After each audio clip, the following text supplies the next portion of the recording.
Session நல்லா இருந்தது. சொல்லி கொடுத்த ஃபேக்கல்டிஸும் ரொம்ப நல்ல நாலேஜபிள் ஃபேக்கல்டி. நிறைய விஷயம் கற்றுக்கணும், இன்னும் நிறைய கற்றுக்கணும். அண்ட் இதுக்கு முன்னாடி நான் பண்ணிட்டு இருந்த இந்த கிளாஸ் அட்டென்ட் பண்ணுறதுக்கு முன்னாடி பார்த்தீங்கன்னா இது அப்படியே சேஞ்சாக இருக்கு. ஒர்க் அவுட்னு என்ன தெரியாமல் இதனால் நான் வாழ்ந்துட்டு இருந்தேன். ஸோ இப்போ பார்த்தீங்கன்னா ஒர்க் அவுட்டு வந்து எப்படி பண்ணணும், என்ன பண்ணணும் ப்ராப்பராக வந்து சொல்லிக் கொடுக்குறாங்க. நம்ம வந்து நிறைய இத்தனை வருஷமாக நான் கிட்டத்தட்ட ஒரு 15 வருஷமாக வந்து இண்டஸ்ட்ரியில் இருக்குது, ஃபிட்னஸ் இண்டஸ்ட்ரியில். எனக்கு ஆல்ரெடி நிறைய தெரிஞ்சிச்சுன்னு சொல்லி நான் எந்த கிளாஸுக்கும் போகாமல் இருந்தேன். ஸோ இந்த கிளாஸை கேள்விப்பட்டு தான் நான் இங்கே சேர்ந்தேன். ஸோ வந்து வந்த பிறகு பார்த்தீங்கன்னா நான் ஹீரோன்னு தெரிஞ்சுக்கிட்டு இப்போ ஹீரோவை ட்ரை பண்ணிட்டு இருக்கேன். சிம்பிளாக சொல்லணும், ஓவராலாக தெரியும், அது இண்டஸ்ட்ரி பற்றி தெரியும். 2 வருஷமாக ஒர்க் பண்ணுறோம், ஓரளவு எக்ஸ்பீரியன்ஸ் வச்சு ஓரளவுக்கு மேனேஜ் பண்ணிட்டு இருந்தோம். இருந்தாலும் இங்கே வந்ததுக்கப்புறம் ஜீரோலேருந்து பேசிக்லேருந்து என்ன நம்ம கற்றுக்கணும்.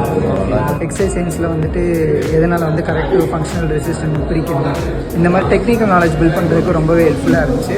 நானும் ஜிம்மில் ட்ரைனர் தான் இருக்கேன். இவ்வளோ நாளாக வந்து பார்த்தீங்கன்னா ஃபிட்னஸை பற்றி அந்த அளவுக்கு தெரியாது எனக்கு.